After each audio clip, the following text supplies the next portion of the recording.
नमस्कार दोस्तों, मैं अमृत आपका हार्दिक स्वागत करता हूं अपने यूट्यूब चैनल पे। दोस्तों, आज मैं आपको क्लास 11th की पोयम पढ़ाऊंगा जिसका नाम है द स्कॉलर। इसको रॉबर्ट साउथे जी ने लिखा है। 1774 ईस्वी में इनका जन्म हुआ था और 1843 ईस्वी में इनकी मृत्यु हुई थी। दोस्तों, सबसे पहले किसी भी लेसन को पढ़ते हैं जिसका टाइटल होता है, कोई भी टाइटल, जैसे इसका टाइटल है द स्कॉलर, तो स्कॉलर का दोस्तों हमें मतलब पता होना चाहिए। किसी भी चीज़ को पढ़ने से पहले उसका मतलब ज़रूर पता होना चाहिए। तो दोस्तों, स्कॉलर का मतलब होता है विद्वान पुरुष, यानी कि जो हमारे ग्रेट पोइट्स हुए हैं, जिन्होंने ग्रेट बुक्स लिखी हैं, जिन्हें हम पढ़ते हैं और जिनसे हम शिष्टाचार सीखते हैं। तो ऐसे राइटरों के बारे में इस राइटर की क्या अभिव्यक्ति है, ये भी एक ग्रेट राइटर है रॉबर्ट साउथे जी की क्या अभिव्यक्ति है, उन्होंने क्या बताया है ग्रेट पोएट्स के बारे में, वो किन लोगों के साथ अपना जीवन बिताना चाहते हैं, इस पोयम में उसी के बारे में बताया गया है। तो आइए हम आपको पोयम के माध्यम से बताते हैं इनकी अभिव्यक्ति को स्टेंजा वाइज स्टेंजा। मैं आपको इसका एक्सप्लेनेशन हिंदी में समझाऊंगा ताकि आपको इस पोएम को समझने में आसानी हो। यदि आपको मेरी पोएम समझ में आए, आप मेरे से कनेक्ट हो रहे हैं, तो प्लीज़ आप मेरे चैनल को ज़रूर सब्सक्राइब करें ताकि मेरा मनोबल इसी तरह बढ़ता रहे। तो आइए पोयम को हम लोग स्टडी करते हैं step by step.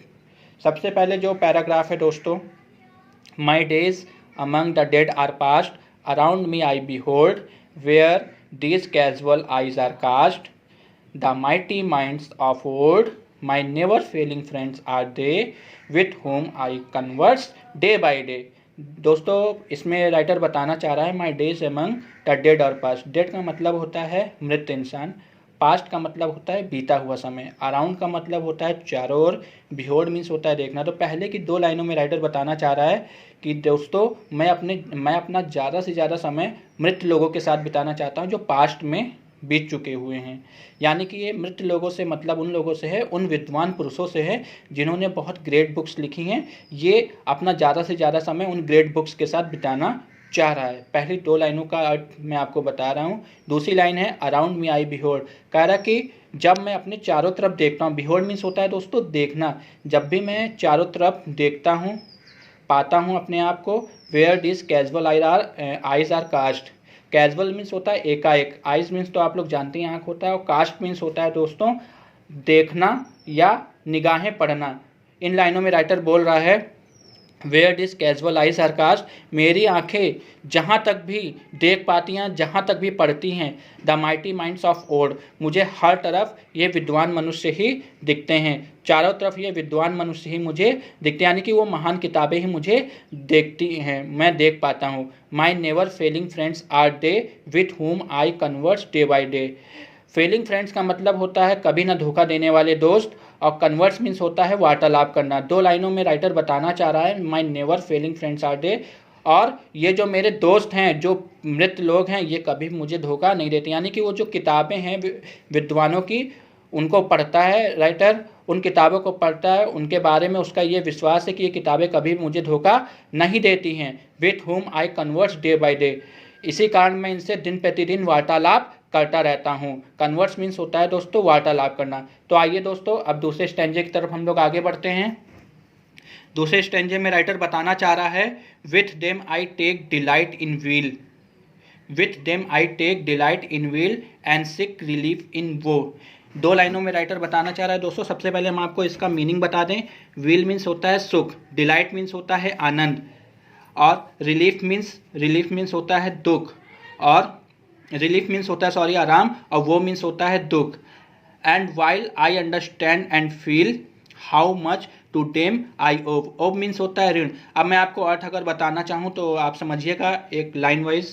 With them I take delight in weal, writer कह रहा है कि जब मैं आनंदित होता हूँ, सुख में मैं इसके साथ आनंद लेता हूँ। व्हील मीन्स मैंने आपको बताया था सुख होता है, सुख में मैं इन मृत लोगों के साथ यानी इन किताबों के साथ, इन विद्वानों के साथ आनंद को महसूस करता हूँ। एंड सिक रिलीफ इन वो, और जब मैं दुखी होता हूँ तब इन किताबों को पढ़कर, उन मृत लोगों के द्वारा जो लिखी हुई किताबें हैं या उन विद्वानों के साथ रहता हूँ, तो मुझे काफ़ी खुशी का अनुभव होता है, शांति मिलती है, रिलीफ महसूस होता है। And while I understand and feel, और जब मैं इनको समझ पाता हूँ, अनुभव कर पाता हूँ। अंडरस्टैंड मीन्स होता है समझना, फील मीन्स होता है अनुभव करना, और जब मैं इनको समझ पाता हूँ, अनुभव कर पाता हूँ, how much to them I owe, तो मुझे समझ में आता है कि मैं इन विद्वानों का, उन मृत लोगों का ऋणी हूँ।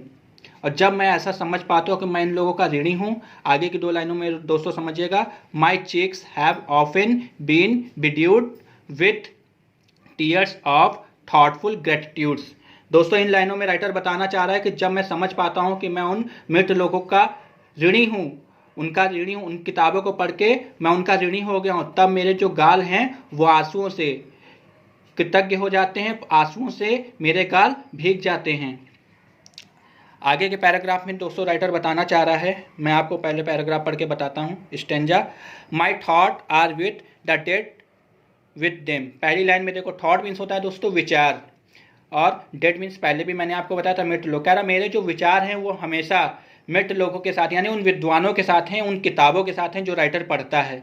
I live in long past year, और उसकी ऐसी इच्छा है कि मैं इसके साथ लंबे समय तक रहूं, उसके साथ रहने की इच्छा रखता है, यानी उन विद्वानों के साथ, उस विद्वान जो किताब लिखे हैं, जो मृत लोगों, जो पुराने समय में लोग हुए हैं, ग्रेट राइटर्स हुए, उन्होंने जो किताब लिखी, कह रहा मैं ज़्यादा से ज़्यादा समय उनके साथ बिताना चाहता हूँ।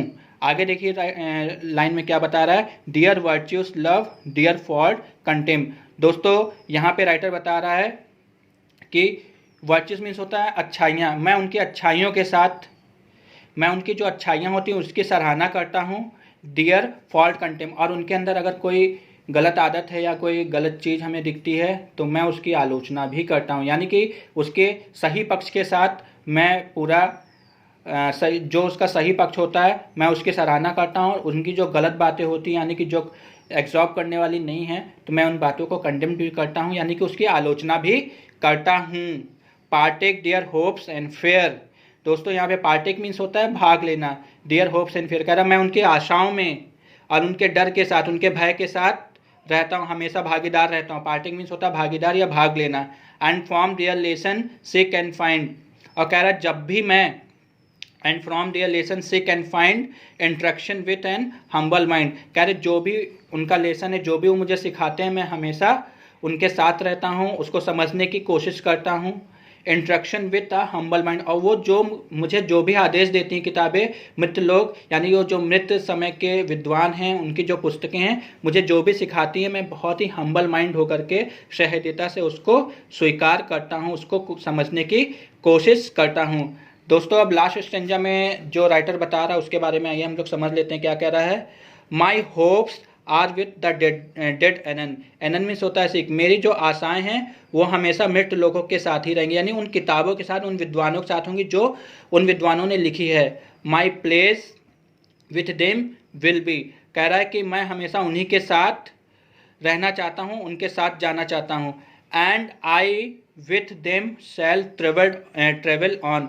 दोस्तों इन लाइन में राइटर कह रहा है and I with them shall travel on, मैं उनके साथ यात्रा करना चाहता हूँ। And I with them shall travel on through all futurity, भविष्य में मैं उनके साथ ट्रेवल करना चाहता हूँ, उनके साथ यात्रा करना चाहता हूँ, यानी कि कुल मिला के राइटर उन विद्वानों के साथ ही रहना चाहता है। Yet living here a name I trust that will not perish in the dust. Last की 2 लाइनों में राइटर कह रहा है ट्रस्ट मीन्स होता है सच्चाई, your living here a name, writer कह रहा है कि जिस तरह उन विद्वानों ने अपना नाम इस दुनिया में अमर किया है, मैं भी आपको विश्वास दिलाता हूं कि अपने नाम को अमर करके दिखाऊंगा।